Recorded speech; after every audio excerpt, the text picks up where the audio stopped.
So let's say you found a skeleton. How would you tell it's a dinosaur? You personally, how would you decide? Well, interesting question. I don't know. I'd have to do some research on that.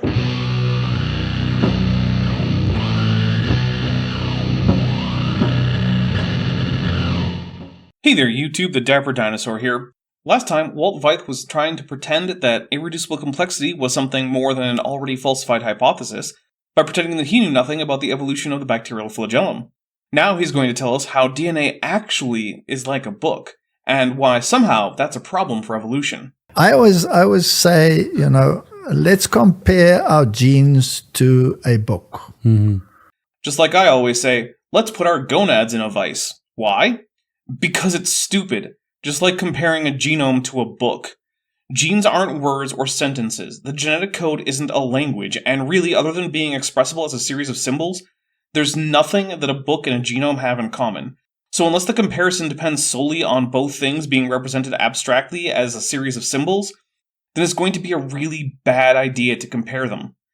Now, to be fair, sometimes that is the only thing one is trying to talk about, and in that case, I guess it's a fine comparison, but overall, it's usually silly.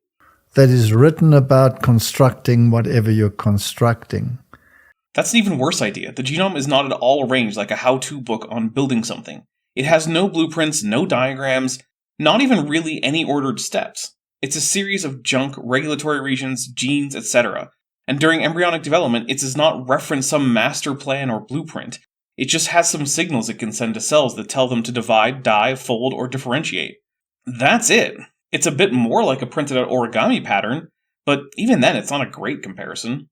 Then the question is, all right, you have the book. Who wrote the book? Books usually list the author, unless the author is unknown. DNA doesn't say, probably because it wasn't written by anyone. Although when Craig Ventnor managed to make a synthetic genome and then replace a cell's genome with his synthetic one, he did put his name in there. So I guess when a genome is intelligently created, we should expect a signature. Odd how it doesn't seem to be there in naturally occurring genomes. In evolution, it's chance that wrote the book, because natural selection doesn't work at the level of the genes. It only works at the level of that which the genes have produced. You mean the organism, which itself passes on genes or not, meaning that if selection acts against the organism, it also acts against the genome of that organism, meaning that yes, selection does act on genes. This is like high school level evolutionary biology. I learned this in Catholic school. I can only determine which one of you is stronger if you're both there. But the blueprint of what you are is written in a book. Who wrote the book? There is no blueprint. That's not how DNA works. And we know where their DNA comes from. It comes from their parents. And also, we know that it's not the same as their parents, and indeed, their DNA contains variations not seen in either parent. These are mutations, which means we also have a mechanism for causing new variation in the genome. No author required. So no one wrote the genome, which isn't a book. Chance wrote the book, or God wrote the book. Well, mutations are stochastic, but by just abstracting it to the word chance, it seems less plausible. But the fact is that outside of genetics labs, the only time we see new variation come into being is by mutation. Walter is welcome to propose another mechanism by which genetic variation comes about, but he'll actually have to then provide positive empirical evidence for it. Just saying God isn't going to cut it. That doesn't explain any data. It doesn't suggest any new question that can be investigated scientifically. It doesn't make predictions. Of course, Walt here does not have any new mechanism that he can actually support empirically. He just really likes the version of God he has in his head and wants him to be responsible for genetics. So he'll just pretend that that's a thing that we can take seriously in science, even though it's unnecessary and unevidenced. Now, the book is so complicated that what is the probability of the book having been written in the first place? The probability of an existing genome having come into existence is 100%. Think about it this way. Let's say I have 10 20-sided dice, which of course, I do. Any given roll of those 20 is going to have a chance of being rolled of 1 in 20 to the 10th power. That's 1 in 10,240,000,000,000 exactly.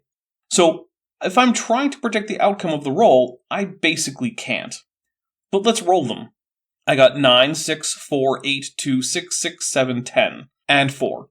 Now we can go on about how improbable that roll is prior to the roll. Like, what are the odds that none of my rolls would have been above 10, or that 3 of them would have been 6, or that 8 of the 10 would be even? And we can figure out those odds. But since that's what I rolled, the answer to the question of what are the odds that I rolled at is 100%. Because that's what happened. I physically picked up a pile of 20-sided dice, I rolled them, and those are the numbers that came up. Similarly, throughout history, various organisms have been reproducing and mutating, and what we have today are the descendants of those organisms. And the chances of their offspring having the genomes that their offspring have is 100%. Now, you couldn't have predicted this exact outcome from the start of life on Earth, but that doesn't really matter to the question. Once an event occurs, the probability of it occurring doesn't much matter. But even if the book is there, let's say I have the book and it explains how to build an aeroplane. Which again isn't how genomes work, and this analogy is so bad it's hard to believe that it's being made in good faith. If I have the book, how long will it take before the aeroplane appears? I don't know. I really don't know anything about airplane manufacture, but since genomes don't exist on their own in nature hanging out in a library, it takes anything from a few days to a couple years to grow from a new zygote to a newly hatched or born animal. It's not enough to have the book. Yeah, it's not going to happen. You have to and this is why I think it's like really great to come at this conversation with I'm not a scientist, but I understand that. Scotty doesn't understand it. Even now, with Walt here to help. Part of that is probably that it doesn't make any sense. Yeah, so you need the infrastructure to convert that which is in code into that which is a reality. In other words, you need factories, you need workers, you need equipment in order to produce that which actually then exists. And all of that has been a part of life since its origin. Now, if this is supposed to be about the origin of life, that's not the same topic as evolution. We do not have a theory of the origin of life or abiogenesis, but that is something that is being worked on, and a big part of that is figuring out how genetic material became associated with things like protocells that can undergo metabolic processes without genetic material. If that's the gap that Walter wants to shove God into, I won't try to stop him, but the problem is that he doesn't just do that. He wants to also shove his God into gaps that just aren't there. This isn't a guy who thinks that science is correct, but that the origin of life is a miracle. This is a guy who doesn't think humans and chimpanzees are related. If this were math, it would be like a guy talking to you about how he's not sure that you can really divide uncountable infinities into subsections that are also uncountably infinite, while also getting wrong the sum of 2 plus 2. If this were cooking, it would be like someone saying that everyone is getting the chemistry of the Maillard reaction wrong, while also being unsure of how to pour a bowl of breakfast cereal. If this were Elden Ring, he'd be debating power stance movesets while being unable to defeat demi-human Queen Gilka, or not knowing that maybe he should equip his flask of crimson tears. If that is not subject to evolution, but only the result thereof, the physical entity that can be tested as to whether it is fit or non-fit, then how did that come about? Yeah. Since organisms are the only place the genomes really physically exist, and are also the source of the genomes for future generations, selection against an organism is selection against the genome. You cannot select against one without affecting the other. When a new organism is conceived as a zygote, it doesn't download a genome from the cloud or the Akashic record. Gabriel doesn't come down and install its firmware. The genome is inherited as physical matter from both parents. From there, it is replicated as the organism grows. Saying that selection on organisms doesn't affect the genome is nonsensical. The genome is a physical aspect of an organism. We can represent it symbolically, but it's not an immaterial set of symbols. It is a physical set of molecules. There's another reason this book idea is silly. Books are physical objects for sure, but also they're fundamentally a collection of symbols in an order, and if you destroy all physical copies of a book, you can still know the symbols and their order, and you can simply whip up a new physical copy. Genomes do not work like that in nature. If you destroy all physical copies of a particular genome, you have destroyed the organisms that contained it, and there is no way in nature to bring it back. It's gone, because those organisms are also the source of the genome, in a way that physical books are not necessarily the source for future copies. Even if you had the parts. Even if you had all the parts. If you dropped off the F-15 parts in this room, I don't think how smart we are, we could put it together. How long would they take to assemble themselves? I don't know, but it doesn't matter. This crew would have to understand the instructions and have the capital to get the job done. Cells don't need to understand anything, and the capital is built in. By chance. Right. It just couldn't happen. We watch it happen in real time. It happens. But it had to happen because there's no divine foot in the door. Yeah. No, we simply observe it happening, and there are no miracles involved in that process. That's true. That's how improbable it is And that is why evolution is not a theory, in my opinion. It's a faith. He didn't even give the probability calculation. He just leaned on incredulity. Usually, at least, we get made-up calculations that don't actually have anything to do with the real world. This was far worse than that. We got vague gesturing at prior probability post facto, then absolute nonsense about how reproduction and ontogeny actually work, topped off with a cherry of incredulity. Even morons like Raw Matt usually do better than this. Good point. There wasn't even a point at all. I earlier said as a joke that the only cognitive process Scotty has is confirmation bias. I'm now less sure that that's a joke. I'm beginning to think it might actually be true. So here's another question I have for you, because I've always wanted to ask you this question about CERN. Veith was a biologist. What the hell could he possibly have to say about CERN? As limited as I can understand what's going on here, they're trying to break the creation so they can understand how it's built? What the kind of question is that? What does it even mean to break the creation? They're using high-energy particle collisions in an attempt to learn about particle physics, since some particles can't really be detected or produced at low energy. I have no idea how that means they're breaking creation. They want to know what it consists of. You know, if you go back and... Sorry, what is it? Oh, sorry, yes, this would be a very good point to explain what CERN is. It's a particle collider. It accelerates subatomic particles to absurd speeds, then smashes them into each other. Then scientists look and see what happened. I'm going to skip Walter's explanation.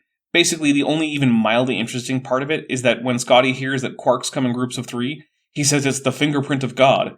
Because I guess anytime the number 3 comes up in the natural world, it's actually because of the Trinity. I feel like the number 3 might exist if the Trinity didn't, but hey, what do I know? And quantum physics moves into the realm of metaphysics. No, it doesn't, at least not any more than any other branch of physics. Quantum physics is unintuitive, but it's still about the constituent parts of physical reality: space, time, matter, and various quantum fields. You can speculate about metaphysics on the basis of quantum physics, but that was true about the physics that came before it. You have to conceive something which is inexplicable. Mm-hmm. And what does a quark actually consist of? Well, actually it consists of nothing. No, it consists of energy. And one of the ways we know this is that we know what the binding energy of a given nucleon is. That is, how much energy it would take to break the quarks apart. And it turns out that it's enough energy to create enough quarks that they still exist in groups of 3. Meaning that, like all matter, nucleons are basically just caged energy. That's not nothing. Further, it seems that quarks are fundamental particles. That is, they're not composed of other particles like a proton is composed of quarks. So asking what they're made of, in that sense, doesn't really make any sense. So at the basis of quantum physics, you have the hypothesis that everything came from nothing. Nope, that's not a thing. It's a possibility, sure, but that's not the basis of quantum physics. Now, that's exactly the starting point of the Bible. Right. God created ex nihilo. No, creation ex nihilo, or from nothing, is not in the Bible. In Genesis 1, the earth is presented as already physically existing in a state of unordered chaos. God then comes in and organizes it and brings purpose to it. Creation ex nihilo is a post-biblical philosophical renegotiation of the Bible in response to Greco-Roman philosophical ideas about the eternality and fundamental evil of matter. Walter is welcome to believe that the Big Bang is God creating the universe, whether out of nothing or out of an eternal bit of something. I don't really care. Neither seems to contradict science as we currently understand it. But he's just flat wrong about this being a biblical position, or it being positively indicated by quantum physics. So what's the difference between science and religion? Science is an empirically based process of learning about the natural world. Religion is a collection of beliefs and/or practices along with a community. It is not based on empiricism, and instead is generally something a group of people does regardless of any evidence for particular truth claims that may or may not be a part of the religion. Nothing. Right. The one is just deistic and the other one is atheistic, or one is theistic and the other one is atheistic. There is no God and there is a God. Nope. Science does not preclude the existence of a God. Neither do all religions require belief in a God. Science does not bother with gods, since they aren't part of the natural world. But that's not being atheistic. So no wonder people like Einstein says, I cannot wait to see the thoughts of God or to see the face of God. Einstein did not believe in a personal God or a supernatural force of creation. He said himself that if a Christian priest were to assess his belief, they would say he is an atheist. He used God to basically mean nature. But his concept of God was pantheistic. It wasn't a personal God. Even that seems generous, but it's closer to true than just pretending that he believed in a God Walter would recognize. Whereas the Bible introduces to you a personal God, which is totally unacceptable to the scientific world. Many scientists in every field are theists of some sort or another, including Christian. There is no incompatibility between being a theist and being a scientist. Science requires methodological naturalism because methodological supernaturalism eliminates the ability to draw inferences from empirical data. But that's not the same thing as philosophical naturalism, which rejects the possibility of any supernatural forces or entities.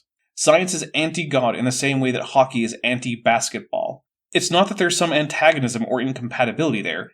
It's just that when you're playing hockey, basketball isn't a factor, and tossing a basketball into the rink would just ruin the game and confuse people. They will conceive of a metaphysical God, a pantheistic force that is in everything of which you are part, which inherently makes you God. Which is not what Einstein believed, nor is it a part of science. Which is something that is negated in the book of Genesis, because that was one of the cardinal lies of the devil, that you will be like God. Nope, that wasn't a lie in the story of Adam and Eve. That was the truth. God actually confirms this in Genesis 3:22, saying in the King James, "And the Lord God said, Behold, the man is become one of us, to know good and evil, and also, lest he put forth his hand and also take the tree of life and eat and live forever." The serpent told the truth, and if anyone lied in Genesis 3, it was God who said that Adam would die on the very day he ate of the tree of the knowledge of good and evil. But that isn't what happened. Just like the serpent said, it wouldn't happen. Now, you can argue it wasn't a lie and God just changed his mind. I don't care. But one character who absolutely did not lie is the serpent.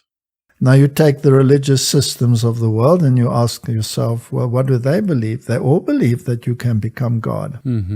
No, they don't. They don't even involve a belief in God. And in contrast, some versions of Christianity do teach that you can become a god or like God. In the more variant cases like Mormonism, you can literally become a god of your own world, assuming you're male and do all the right steps. In other traditions, like the Eastern Orthodox Church, salvation is not just freedom from sin, but also the continuous strive to become more and more like God, sharing in his divine qualities. This is called theosis. The idea there is not that you're ever equal to God, since he's infinite, but that you grow in likeness to him. This is why stories about saints in Eastern Orthodoxy often involve things like the saint knowing things they couldn't ordinarily know, and even being in more than one place at a time, because that is the saint participating in God's omniscience and omnipresence to a limited degree. Walter clearly knows almost nothing about religions that are not his own, even varieties of Christianity that are not his own. But are these like impersonal gods basically that they believe in? Yes, it's a force. Use the force, Luke. Except that if by they Scotty means scientists, then no, that is not characteristic of scientists. I'm sure you can find some scientists who believe in a divine force that is impersonal and permeates reality, but I think you'll find more who do not believe that. Yeah. The force be with you. I mean, right. that's I know. getting It's into just a your blend field of- now. We're Star jumping Wars, into your such a field. blend and mixed bag. Can there be any truth when you mix all these things together? No. Yes. Star Wars isn't supposed to be true. It's supposed to be a story about struggle against an oppressive regime. Kind of like Exodus, really. I don't believe so. How does the evolutionist not slip into despair? Some do, some don't for the same reason Kendi doesn't. Others have other reasons, like faith in other religions or a philosophy in which they find fulfillment that isn't theistic. Everyone deals with the horrors of reality in their own way, and yeah, sometimes it's just through despair. I don't care about Walt's answer since he clearly does not understand people who do not think like him. So I'm going to skip his answer. We pick back up with more talk about CERN. Yes, they're looking for things that they know must exist but don't exist. No, they look for things that are predicted to exist based on the theories of particle physics, but that have not yet been detected. Sometimes they find them. How can everything be so interconnected and yet there's vast space of nothingness? So they talk about dark matter. What does it mean that things are interconnected? How does that interact with any aspect of physics? What makes that hard to explain? What does any of this mean? Dark matter is just the name of whatever it is that makes the orbital velocity curves of objects like a galaxy flatten out, rather than following the inverse square law as would be expected based on simple visual matter. Doesn't have anything to do with any mystical universal connectedness. That you cannot see, or antimatter and matter, does this one consist of that one? Are they mutually exclusive? Are they going to destroy themselves? Antimatter isn't hypothetical. It's a real thing that's made in labs all the time, and it is actually a pretty common kind of radiation. Antimatter hits Earth constantly in the form of positrons from cosmic radiation. Similarly, positrons are produced by numerous naturally occurring nuclides, including from fairly ordinary elements like phosphorus. Point of that is there's a lot of energy in everything, and if you can harness the energy, well, then you get to the first stage, which is the atomic bomb. Eventually you get to the second stage, which is the hydrogen bomb. This was supposed to be about CERN. CERN isn't making bombs. Indeed, a circular particle accelerator is a really bad way to make bombs, because to reach high energies, you need enormous facilities. CERN has a circumference of 27 kilometers, and it can't make an explosion. Imagine how pointless it would be if you wanted a powerful bomb, but you needed it to be 27 kilometers in circumference and in the shape of a hula hoop. How would you deploy such a weapon? Would you try to build it in situ? If you had that much operational control over an area, why would you need to bomb it? Nuclear physics isn't the same thing as nuclear weapons, and CERN isn't even doing that. They're doing subatomic physics. And then eventually you'll get maybe to something which is like the Armageddon of everything. Fear will keep the local systems in line. And aim it at heaven. Yes. I mean, that's what and they're aim it at hoping. heaven. I guess Scotty knows which way it is to shoot a bomb at God. Usually Christians don't think of God as existing in a particular place, but okay. Maybe that's just another atypical Adventist thing. I don't know. I'm not going to look it up. If you know, let me know in the comments. So, At the God that doesn't exist. I mean, And in comes Keith to point out that there's no real reason to point a bomb at God if you don't think God exists. That's why the USA never bombed Agrabah, despite being a Middle Eastern country with presumably lots of oil. Turns out, it doesn't exist. Although if it did, you can bet your bottom dollar that the USA would have had some weapons ready to go to liberate Agrabah. Really? I think these guys are trying to figure out how this thing is built so that, I mean, I look at the devil as the layer behind all of this, Sure. right? Caring for the aliens.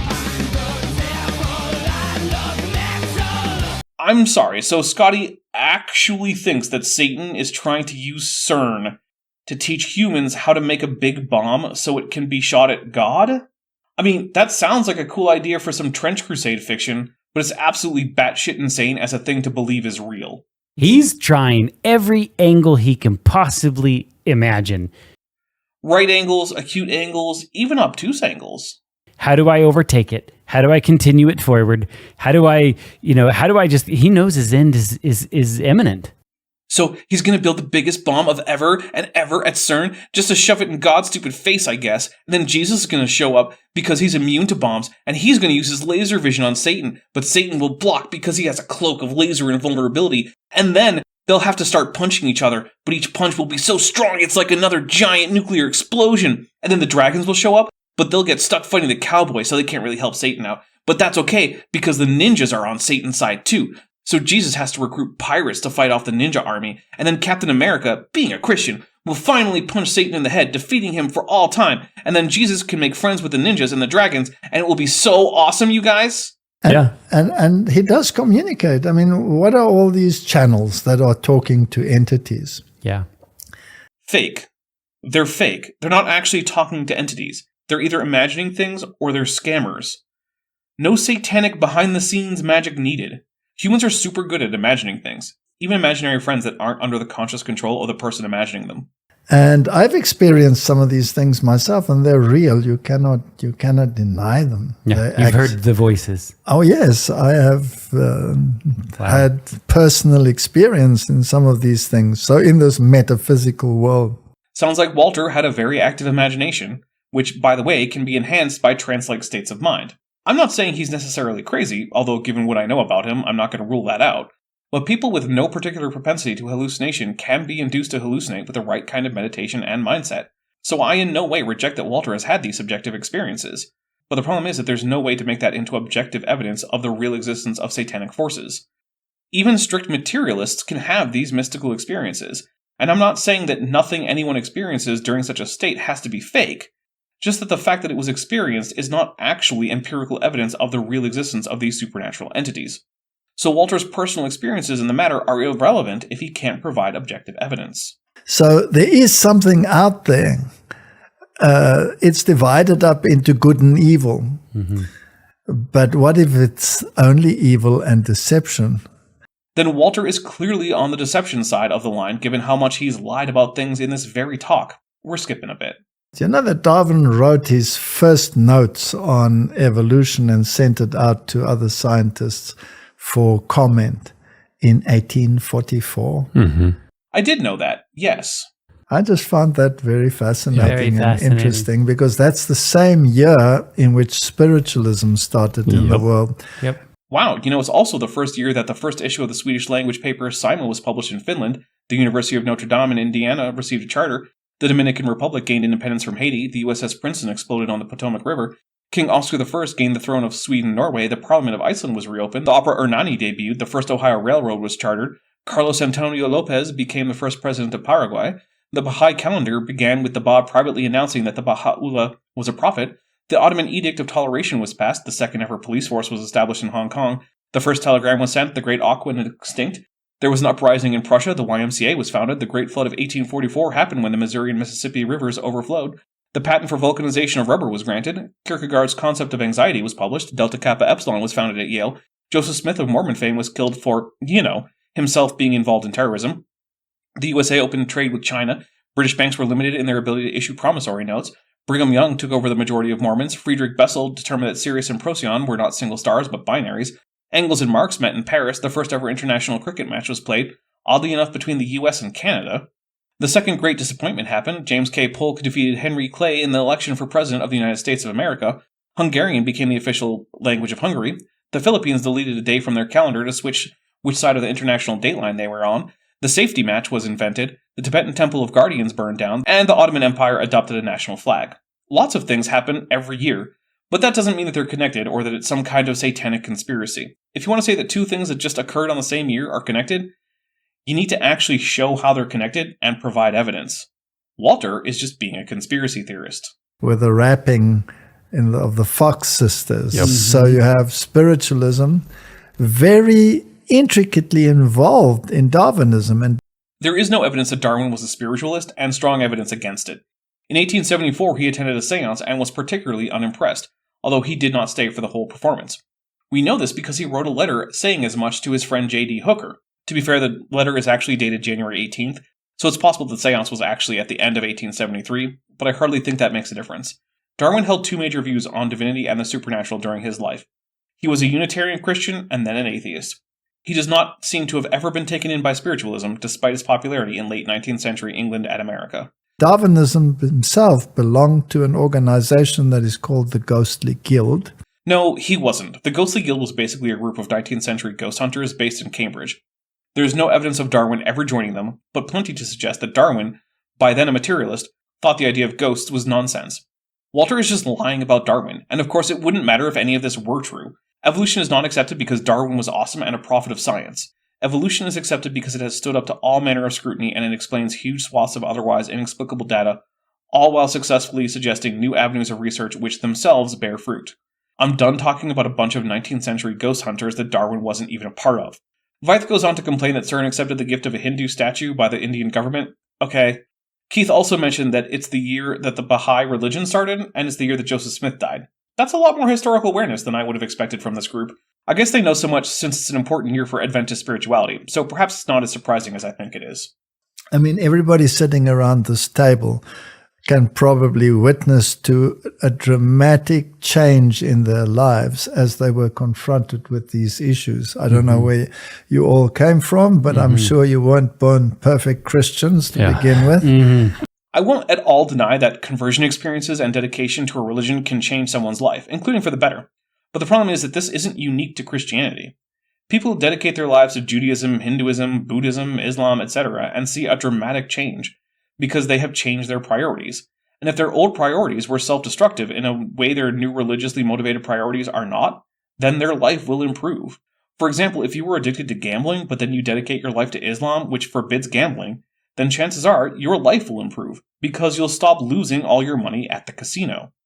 Similarly, if you're a horrible dick to your friends and family, but then decide to prioritize the Jewish concept of teshuvah, or repentance, you'll start trying to make things right with those you've harmed and do better in the future. Does any of this indicate that Islam or Judaism are the one true religion? No, of course not. It just means that many religions have teachings that, if followed, will probably be able to turn people around from destructive behaviors. So something must have happened in your lives. And we are going to have to make a choice because the scientific world, the political world, and unfortunately the religious world as well is torn apart by these two entities which are at war with each other. But they're not, though. That's just the paranoid fever dream of a Seventh-day Adventist. It's not actually real. There is no war between Satan and God over evolution. Whether or not Satan or God are real, evolution is true. Many scientists remain devoutly religious, and most religious people do not have trouble accepting science, up to and including the Big Bang and evolution. It's only the ones who base their religious identity on flat-out reality denial, like flat earthers or young earth creationists, who face this alleged war. I suppose anti-theists are also in this delusional war to some degree, but whatever, I'm not really talking about them. There's a whole world out there full of religious pluralism and science acceptance.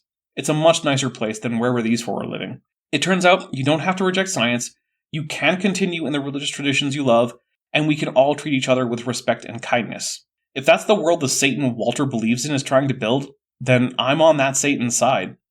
I very much would love to see a world where no one is denying science, and that's full of late-night Easter celebrations followed by feasting, where everyone wishes their Jewish neighbors a happy new year on Rosh Hashanah, where Diwali is a time people even in the West get time off to go from work to celebrate with their Hindu friends, etc. And central in this war is a figure called Jesus Christ. Christians, I really need you to hear me on this. Science is not at war with you over Jesus.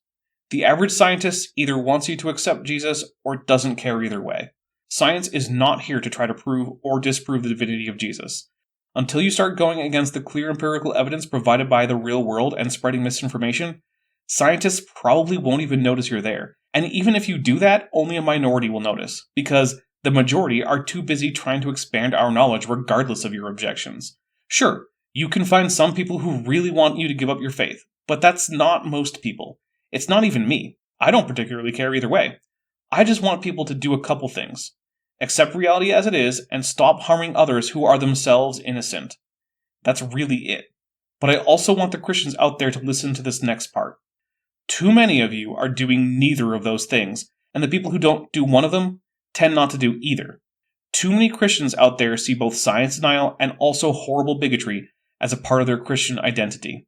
You can figure out a way to both accept science and not be bigots. If you think that's not true, then I want you to think about slavery. Virtually no Christians around today think that God endorses slavery and instead think it is an obvious moral evil. Yet the Bible consistently either condones or endorses the existence of both chattel and debt slavery, and has not a single word against either. Y'all managed to figure that one out. You can figure out how not to be homophobic, transphobic science deniers too. I believe in you. Some of you have already managed it. Don't be the people who in 150 years are viewed the same way that we view the people using the Bible to defend slavery before and during the Civil War. That's why you will find that that is the one that is most denigrated, most mocked, most blasphemed of any religious system in the world. I have never seen an actual citation for that. It could be true. There are lots of places where Christians are indeed being persecuted. Egypt and Iraq come to mind. Of course, they're not exactly the same kind of Christian as Walt here, so maybe they don't count. I don't really know. But if you want to not be mocked, maybe don't be a bunch of science deniers.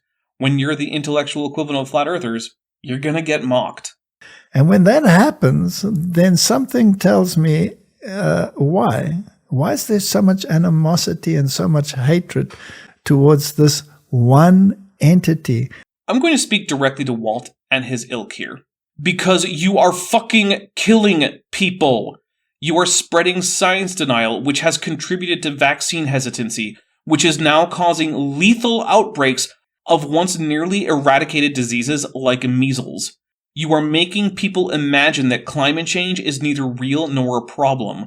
You are creating such mistrust in experts that people are buying into the obvious lies of a fascist dictator. You are trying to leverage pseudoscience to pretend that LGBTQ people basically don't exist and shouldn't be allowed to exist, at least publicly. The reason people are angry at you is that you are actively trying to make the world a far worse place, and I don't want the world to be a worse place. You are attacking the well-being of all humans on the planet, including yourselves broadly, And specifically, you are attacking some of the most vulnerable and longest oppressed people in existence. You are far from yourselves oppressed, but hold the reins of political power in the country with the strongest military to have ever existed. You are an actual existential threat to people who never harmed you, and only want to be allowed to exist publicly in a way that makes them comfortable. As I am writing this, the person pretending to the speakership of the House of Representatives of the United States is a young Earth creationist. The director of the National Institute of Health in the former United States is a vaccine denier who has a dead worm in his brain and who admitted to numerous environmental crimes. Support for LGBTQ military members is being removed or has been removed. The food and medical assistance of the most vulnerable Americans are being removed, and you and the people with your ideology are responsible for it. People are dying. There are people who will be dead between the time I write this and the time it goes live on YouTube, and they will have died because of policies implemented on behalf of science-denying Christians. I could be one of them. I don't give a flying fuck if you believe in Jesus. I don't care if you think the Bible is the greatest thing since sliced bread. I don't want myself or the people I care about to have to go into hiding, flee their country, or die unnecessarily. Yet that's what's happening. That is why it feels like people hate you. That's why you're frankly hateful. You epitomize the saying that there is no hate like Christian love. And so much embracing and acceptance of anything else, whether it be yoga or whether it be transcendental meditation or whether it be Buddhism. Why? Because yoga, transcendental meditation, and Buddhism are not currently trying to kill me and my loved ones. That's why. If everyone but me decided to do yoga, nothing bad would happen to me if I were the lone person who wasn't doing it. Same thing with transcendental meditation and Buddhism. In contrast, bad things are already happening. People have already died, all because science-denying fundamentalist Christianity has political power. So yeah, you'll forgive me if I'm much less concerned about people doing stretches than I am about people denying virtually all of science and using their ideology as an excuse to oppress people. Walter is not the victim here. He is not the poor, powerless, oppressed person here. He's the blonde-haired, blue-eyed propaganda minister telling you that actually all your problems are the fault of the Jews, the homosexuals, the gypsies, and the Jehovah's Witnesses. He's the one burning down the Institute of Sexology because it dares to acknowledge that gay and trans people exist. Walter, in addition to being such an absolute total idiot and or liar, is himself an oppressive force making the world worse in a way that fucking yoga just isn't. Maybe the war is centered around this individual, and that to me says investigate and look and read and make a decision. But it's not centered around an individual. In this case, he means Jesus. Look at the controversy around Christian Bishop Marion Budde, who spoke out on behalf of compassion in front of the American autocrat Donald Trump. Did you hear the science-accepting non-bigot crowd complaining that she is a Christian and a big fan of Jesus? No, of course not. Because for the most part, no one really cares. We care that she spoke truth to power on behalf of the least powerful among us. There is indeed a war, but it's not between Jesus and Satan. It's between those who want to increase the needless suffering in the world and those of us who want to reduce it. Walter is on the increase side. Bishop Budde and myself are on the decrease side. So regardless of my religious affiliation and hers, she and I are allies. Walter has made himself an enemy of humanity, which happens to include myself and Budde. I'm perfectly happy to be on Jesus' side, when and where that means joining with Christians to improve the lives of the most vulnerable and to fight back against the oppression of the same. It just so happens that that's the side where we normally find the Jesus fans who don't tend to deny science. Yeah, there'd be no reason, logically speaking, why you would attack that one individual in all these different disciplines. There'd be no reason for that. Exactly, which is why that's not happening. There would be no reason. I'd like you to speak as a former college professor to students who may be watching. I think I can parallel the students' experience with Elijah. Unless there's a contest between young Earth creationists and non-young Earth creationists to call down fire from either God or Darwin, I'm not sure how.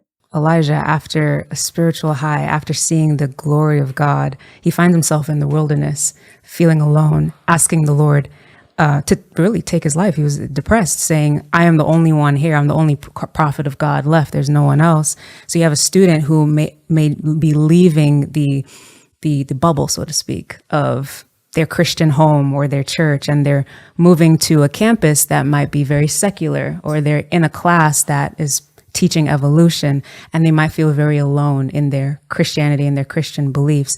There's no reason for them to feel like that. There are numerous other members of the student body and even the teaching faculty who are Christians. Most colleges have faith-based student associations, including for Christians. Some even have on-campus religious facilities and services. I once attended Muslim Friday prayers in a college classroom. It was an official school-sanctioned meeting. If there's no such thing for your religion at your school, inquire about starting one. Maybe they haven't gotten to that point yet, that experience where God is responding in a way that he responded to Elijah. Elijah heard God in a quiet whisper. If you're hearing disembodied quiet whispers, you should seek medical attention. It's far more likely that you have a psychological or neurological problem than that God is talking to you and trying to keep you from accepting science. What can you tell that student who may be feeling alone, believing creation? I would tell them first that creation, in the sense of science-denying anti-evolution or young earth positions, are not key to Christianity, and also that there are many other Christians whom they can meet and fellowship with. The university for a believing Christian is a very dangerous terrain. No, it's not. It's a dangerous place for science denial, but the denialists will be just fine.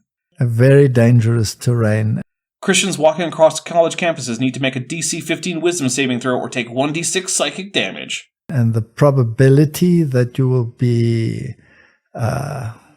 drawn away from your belief system is very great. Well, if by that we mean a bigoted science denialist version of Christianity, then I would say that's great. And there's a tremendous amount of peer pressure involved as well.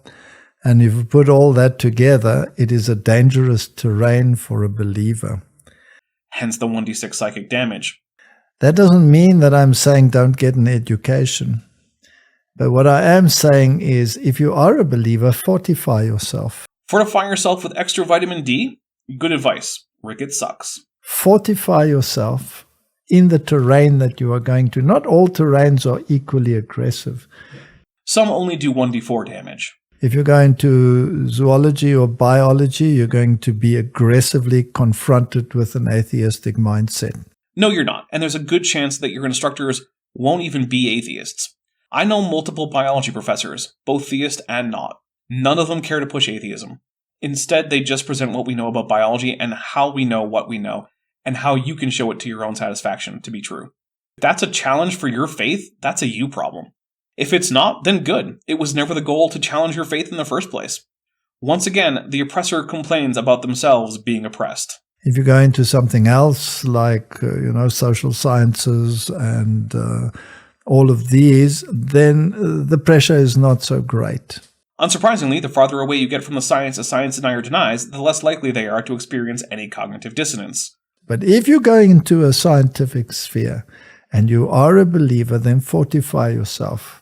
What I really hate about this is that what he actually means is protect yourself from actually accepting evidence and assessing data.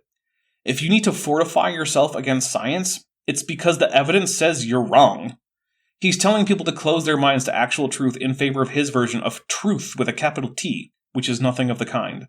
Make sure you understand the issue so that you are not drawn away by counter-arguments.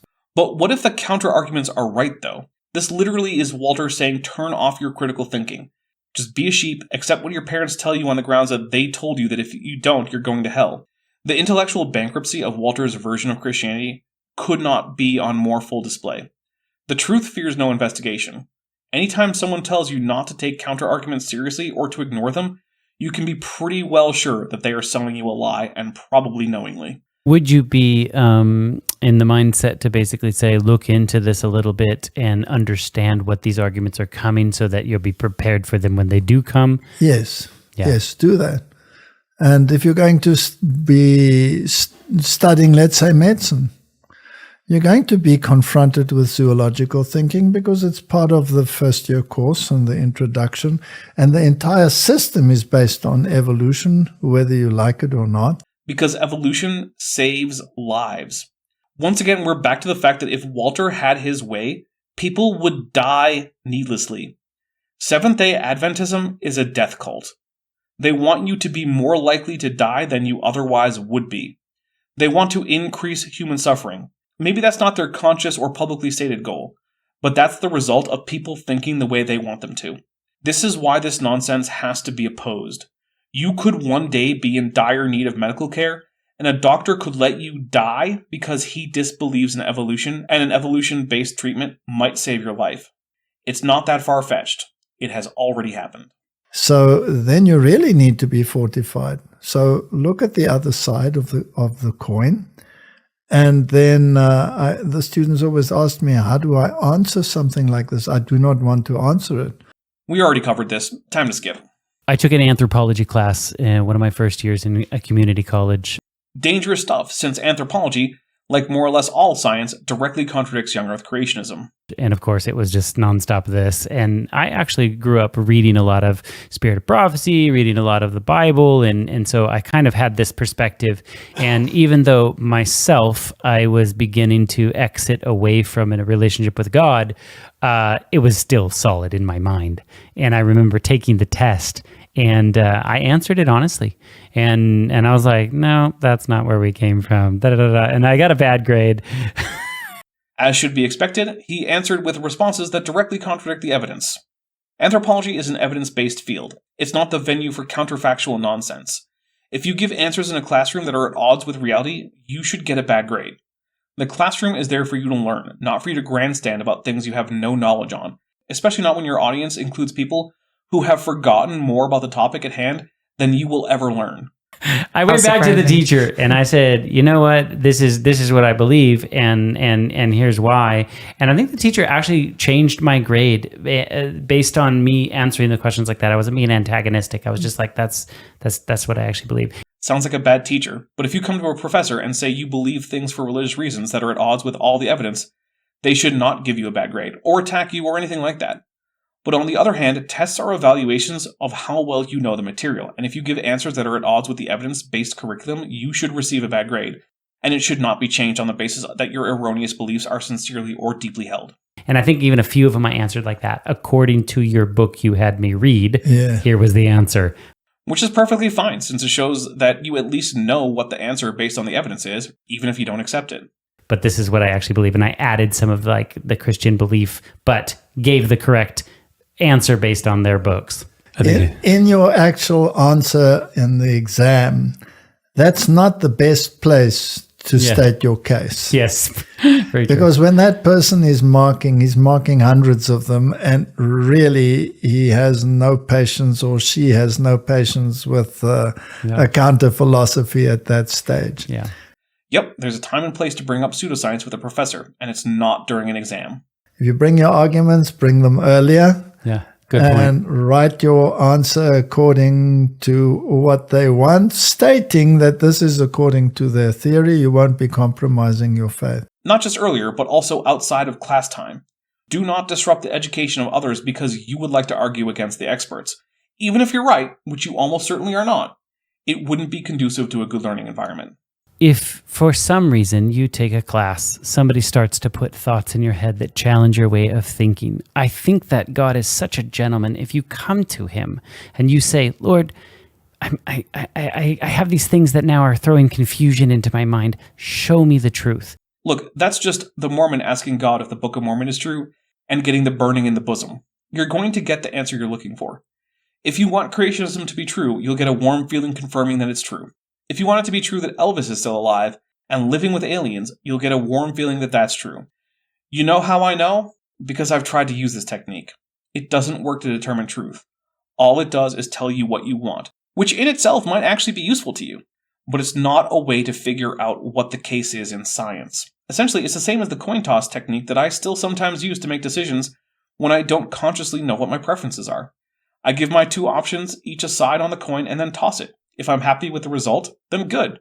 The result was my preference. If I'm disappointed about the result, then good. The other option was my preference, and either way I can just go with my preference since as of yet there are no coin toss police. But you know what that technique can't do? Tell me what's true about science. God is not going to ignore you. If God is real, then he routinely ignores such things. and the being that you're getting your answers from is just you. Can I tell you a little story? Please do. Absolutely. Yeah.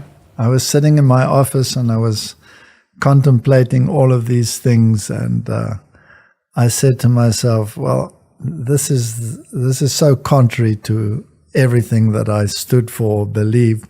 And for which there is evidence. I really need some evidence. Well, he must not have gotten any, or presumably he would have shared it during this interview. So I went to the library, and I was looking at, we have at the university where I was, probably the largest evolutionary-based library in the Southern Hemisphere. Wow. Well, only like 10% of humans live down there, so I guess there can't be too many such libraries, so maybe that's true. I don't really care. So I went through those books and I looked at them, and I stood there and I said, okay, all right, God, if you are in all of this, which one should I start reading now? And then, wonder of wonders, he himself answered back masquerading as God and told him which book to read, probably based on his bias of wanting his new religion to be right.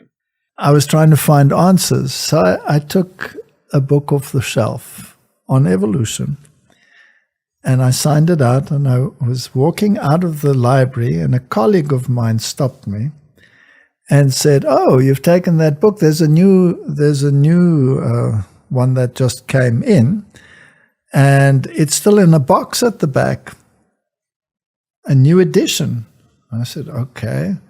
He said, come, let me show you. So I went in, and we went to the boxes and opened them up, and sure enough, here was the newest edition of the same book.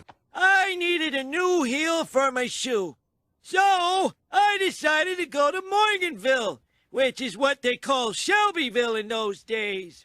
So I tied an onion to my belt, which was the style at the time. Now, to take the ferry cost a nickel, and in those days, nickels had pictures of bumblebees on them. Give me 5 bees for a quarter, you'd say.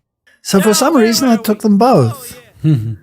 And I signed both of them out, and I went back to my office and I read them together and see what was different in the True new scientist. one. Yeah, what has changed now from the old edition to the new edition? In my experience, not much. My humble opinion is that except in rare cases, the frequent new editions of textbooks are mostly a scam to get poor college kids to shell out hundreds of dollars for books that probably cost dozens of dollars to make at most, and to prevent them from just using used book markets. But hey, I'm a cynical asshole who definitely does not condone the cool crime of textbook piracy. Also, of course, it's weird that he'd go to a textbook for students rather than just keeping up with the peer-reviewed literature, given that, he's a professor who presumably can in fact do the latter. And as I came to the story on the intermediary fossils, for example,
The old edition plainly said there are no intermediary fossils to base our conjectures on.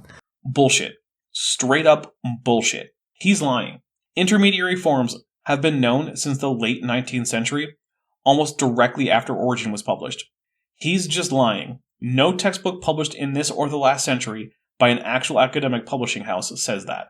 This is one of the great gaps in the theory, etc. The new one glossed that over entirely with jargon. Liar! And so I went through and I found one after the other where the old edition was still a little bit truthful and the new edition was glossing it over with terminology. And I thought, okay, this is a red flag. And that's how I started. Which editions of which textbooks? Because this is a lie, and until the actual textbooks are produced, I have to conclude that Walter is just lying. Professional creationists are consistently found to be liars. There's no way around this. Every well-educated creationist who makes his living doing creationism stuff lies about things relative to the discussion about creation and evolution. Among creationists, honest and well-informed, you get at most 2. Sometimes people only choose 1, though. It's almost like the devil's theory, right, is slowly changing over time, right? I mean, this is why you just think that it is a theory from the devil, because God says, I am the same yesterday as I was today, and I will be tomorrow, right? Of course, the reason that science actually adapts to new evidence is because the devil is in charge.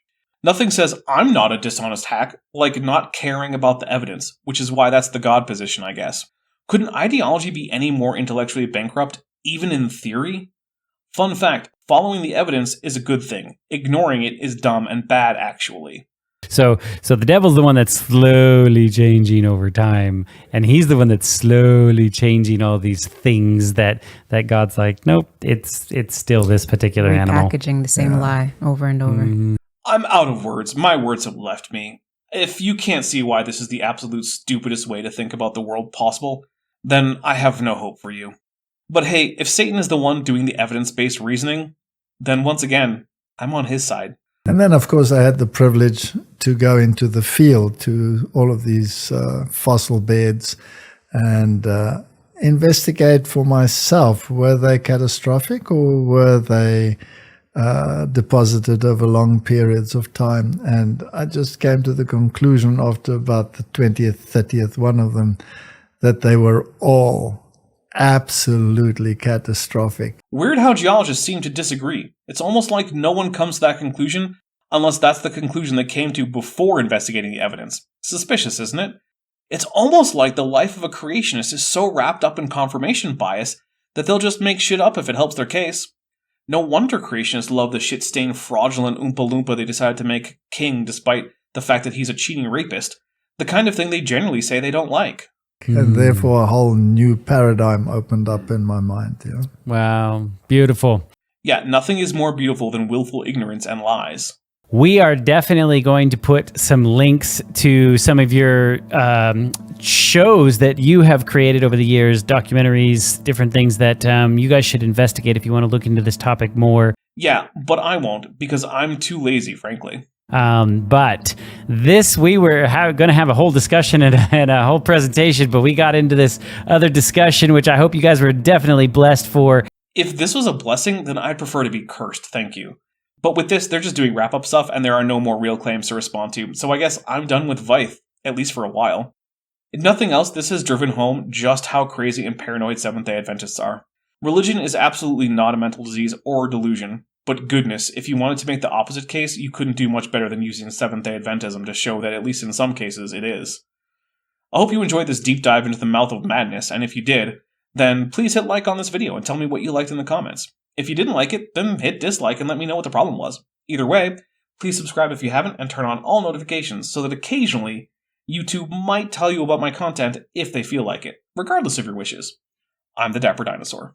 Hey, before you leave, I just want to take a second to thank my patrons and channel members, especially those pledging $20 or above. Van Tovend, Furgevara, Tapioca Weasel, Whispers, Max Cherry, North Texas Fossils, John Ackerman, Strawberry Vein, Dr. Tapioca Weasel, Elleron Teller, Ian Chen, Kelvin Brostek von Mennen, Landon Knoll, Mabbity Babbity, Sphincter of Doom, and Volus. It's because of my channel members and patrons whom you're seeing on screen that this channel can stay afloat. Without you, it would all shut down. If you want to join the team, there's a link to join the channel below this video, and there's a link to join the Patreon in the description. On the Patreon, you can get a 10% discount for pledging annually, and either way, you get early access to virtually all of my scripted videos, often 3 to 5 months before they come out for the general public. Thanks for watching.